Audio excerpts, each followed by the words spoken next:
ব্যবসা হচ্ছে হালাল।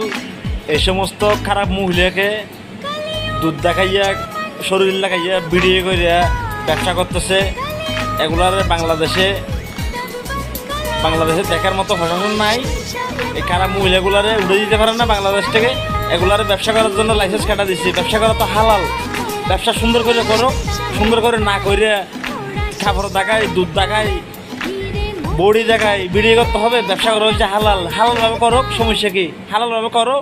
হালালভাবে করলে তো কোনো কে ডিস্টার্ব করবে না তোমাকে। তুমি দুধ দেখাইয়া ভিডিও করো, শরীর লাগাইয়া ভিডিও করো, তাইলে হবে? এগুলা বন্ধ করো, ভালো হয়ে যাও, নাইলে কিন্তু প্রচুর খারাপ হবে।